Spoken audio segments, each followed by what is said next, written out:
जो दरबार में नहीं समंदर में राज करता था, जिसकी जहाज की गड़गड़ाहट ने अंग्रेजों के जहाज कांपते थे। उनका नाम था राजा अली। ब्रिटिश नेवी ने उनको नाम दिया था shark of the Malabar coast. आज हम जानने वाले हैं एक ऐसे शेर की कहानी जो समंदर में राज करता था। नमस्कार दोस्तों, आप देख रहे हैं हिडन स्टोरीज ऑफ इंडिया और आज हम जानने वाले हैं एक ऐसे राजा की कहानी जो समंदर पे राज करता था, राजा अली। 18वीं सदी केरल के तट पर एक ताकत उभर रही थी। उसका साम्राज्य लहरों पर चलता था और उसका कानून एक ही था, बस डर। अरक्कल वंश कोई आम रियासत नहीं थी, यह था भारत का एकमात्र मुस्लिम शासित समुद्री साम्राज्य। अरक्कल सुल्तान का यह राजा लड़ाई तलवारों से नहीं बल्कि समुद्री तोपों से और जहाजों से लड़ता था, जिसका कंट्रोल था लक्षद्वीप, मालदीव और मालबार तट पर। यहां के सुल्तानों के पास थे अपने जहाज, तोपे और नाविक सेना, लेकिन सबसे खूंखार चेहरा था राजा अली का। ईस्ट इंडिया कंपनी के दस्तावेज आज भी दर्ज करते हैं कैसे अली राजा ने उनकी सप्लाई लाइंस काट दी थी। ब्रिटिश जहाजों को जबरन रुकावट, उन पर हमला करना, उनका माल जब्त करना और कभी कभी एंटायर शिप को डुबा देना, यह सब उनके लिए एक खेल जैसा था। इतिहासकारों में आज तक बहस है, क्या अली राजा शासक था या लुटेरा? उसके पास सत्ता थी, रियासत थी, नौसेना थी, लेकिन उसके कई कारनामे पायरेट जैसे थे, खासकर जब उसने विदेशी जहाजों पर हमला करके सारी दौलत हड़प ली। ब्रिटिश नेवी के 4 जहाज अली राजा की नेवी ने समुद्र में डुबो दिए। एक भी अंग्रेज सैनिक जिंदा नहीं बचा। उस हमले के बाद ब्रिटिश रिकॉर्ड में दर्ज हुआ, Ali Raja is the devil of Arabian sea. Ali Raja ने लक्षद्वीप द्वीप समूह पर हमला किया कि वह वहां के सभी व्यापारी मार्गों पर अपने सैनिकों की तैनाती कर दी। जो जहाज उसके टैक्स से बचना चाहता वो या तो लूट जाता या डुबो दिया जाता। उनका नाम सिर्फ केरल में नहीं मालदीव तक गूंजता था। मालदीव के कुछ हिस्सों को भी उसने अपनी नौसेना से नियंत्रित किया और वहां के व्यापारियों पर कर लागू किया। पुर्तगाली और डच जहाज भी अली राजा से नहीं बच सके।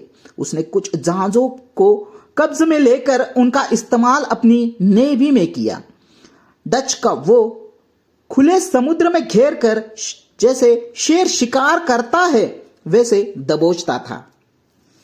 अली राजा की जहाजों में भी तोपे, धातु की परतों से ढके पतवार और ऊंचे मस्तूल जिन पर अरक्कल का झंडा लहराता था।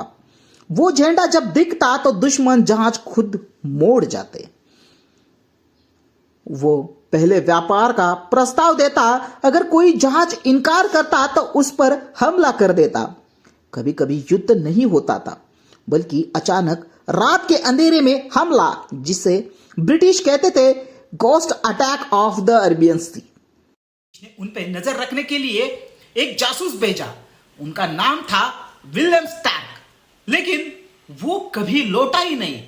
आखिर उन्होंने दस्तावेज में दर्ज किया कि he vanished near the Arakkal. कहा जाता है कि अली राजा ने लूटे गए सोनों को कन्नूर के तट के पास गुफाओं में छिपाया। आज भी वहां लोकल फिशमैन कहते हैं। समंदर कभी कभी गुफाएं खुद दिखा देता है, लेकिन जो अंदर गया लौट कर नहीं आया। इतिहास में चुप है कि अली राजा की मौत कैसे हुई। कुछ कहते हैं ब्रिटिश ने धोखे से मारा, कुछ मानते हैं कि वो खुद अपने जहाज में धंसते हुए समंदर में समा गए, लेकिन उनका शव कभी नहीं मिला। ईस्ट इंडिया कंपनी के आंतरिक खातों में भी लिखा गया, avoid Arakkal sea line, it belongs to the ghost king. British के लिए यह कोई राजा नहीं बल्कि अभिशाप बन चुका था। इतिहास की किताबों में उनका नाम नहीं मिलेगा क्योंकि अंग्रेजों ने सिर्फ एक क्रिमिनल घोषित किया, न कि राजा।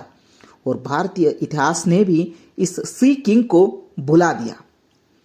कन्नौर के तट पर जब फिशमैन समुद्र में उतरते हैं तो आज भी विस्फेर करते हैं, अली राजा हमें मत छेड़ना, क्योंकि लहरें उसकी याद अब भी उठती है। वो सिर्फ राजा नहीं था, वो एक सिस्टम था जहां समंदर पर तिरंगा नहीं अरक्कल का झंडा फहरता था।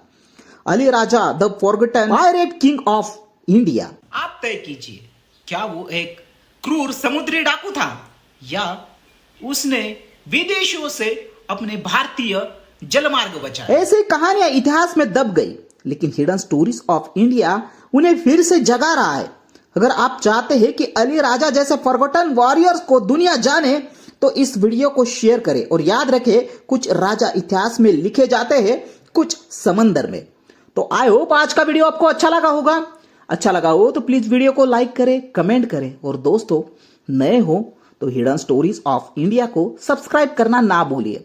तो दोस्तों मिलते हैं इतिहास से जुड़े अगले रहस्यमय किस्से के साथ। तब तक के लिए जय हिंद, जय भारत।